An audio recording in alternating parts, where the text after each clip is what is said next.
Perkenalkan, nama saya Aulia Anissa Husnul Khotimah. Kali ini saya akan membahas tentang materi gerak dan gaya. Mari teman-teman memperhatikan materi yang akan saya sampaikan kali ini. Materi yang pertama yaitu gerak. Apa sih gerak itu? Ada yang tahu? Gerak adalah keadaan ketika suatu benda berpindah tempat dari posisi awal ke posisi lain.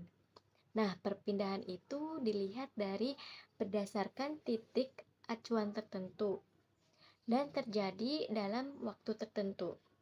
Jika benda dapat dikatakan bergerak jika letaknya berubah. Jika tidak dikatakan benda itu bergerak.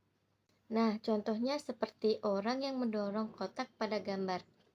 Awalnya kotak berada di satu tempat, lalu setelah didorong kotak tersebut berpindah ke arah lain.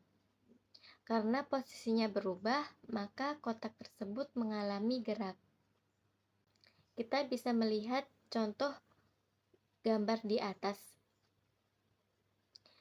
Dalam kehidupan sehari-hari, banyak sekali benda yang bergerak.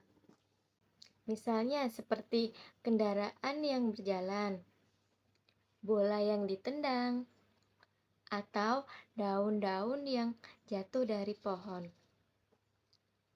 Semua itu menunjukkan adanya perubahan posisi benda atau disebut dengan gerak. Macam-macam gerak dapat dibedakan menjadi dua, yaitu gerak lurus dan gerak tidak lurus. Apa sih yang dimaksud gerak lurus itu? Gerak lurus adalah gerakan benda yang melewati lintasan lurus tanpa berbelok. Contohnya, seperti kereta yang berjalan di rel kereta yang lurus, atau orang yang berjalan di jalan yang lurus. Sedangkan gerakan yang tidak lurus adalah gerakan benda yang lintasannya berbelok atau melengkung. Gerak ini tidak mengikuti satu garis lurus. Contohnya seperti mobil yang berbelok di tikungan, bola yang dilempar melambung, atau sepeda yang bergerak di jalan yang berbelok. Dari kedua ini, perbedaan utamanya yaitu terletak pada bentuk lintasannya. Jika lintasannya lurus disebut gerak lurus. Jika lintasannya melengkung atau berbelok disebut gerakan tidak lurus. Baik, materi yang kedua yaitu gaya. Apa sih yang dimaksud gaya itu? Ada yang tahu gaya itu apa? Gaya adalah tarikan atau dorongan yang dapat menyebabkan benda itu bergerak, berhenti, berubah arah, atau berubah bentuk. Dalam kehidupan sehari-hari, kita sering menggunakan gaya tanpa kita sadari loh.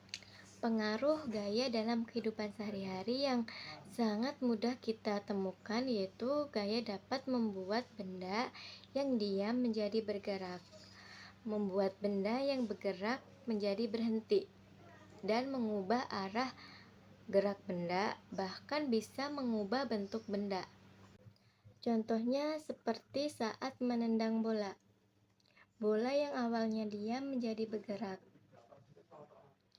Dan ketika saat mengerem sepeda, gaya yang diberikan dapat membuat sepeda berhenti, atau saat memukul bola ke arah lain.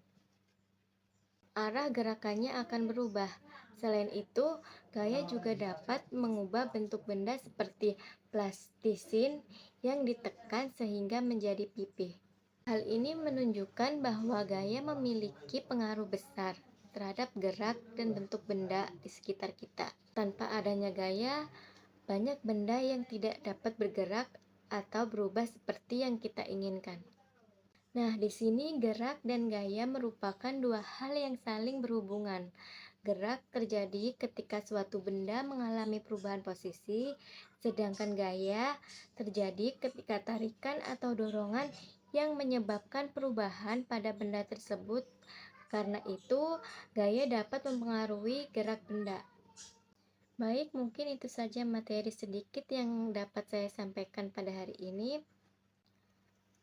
Sebelum saya tutup, saya akan menyimpulkan kesimpulan dari materi yang telah saya berikan tadi.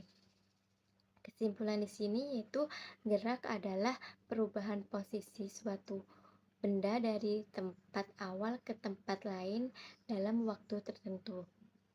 Nah, gerak dapat dibedakan menjadi dua, yaitu gerak lurus dan gerak tidak lurus berdasarkan lintasan yang dilalui benda tersebut. Dalam kehidupan sehari-hari, banyak benda yang mengalami gerak seperti kendaraan, bola, dan manusia. Nah, gerak juga sangat berkaitan dengan gaya. Gaya merupakan tarikan atau dorongan yang dapat membuat benda tersebut bergerak, berhenti, berubah arah, atau berubah bentuk. Tanpa adanya gaya, benda tidak akan mengalami perubahan gerak. Oleh karena itu, gaya memiliki peranan penting dalam kehidupan sehari-hari karena mempengaruhi hampir semua gerak benda di sekitar kita. Baik, mungkin itu saja dari materi saya hari ini. Apabila ada kata yang kurang enak didengar atau ada yang salah, mohon dimaafkan. Semoga bermanfaat. Wassalamualaikum warahmatullahi wabarakatuh.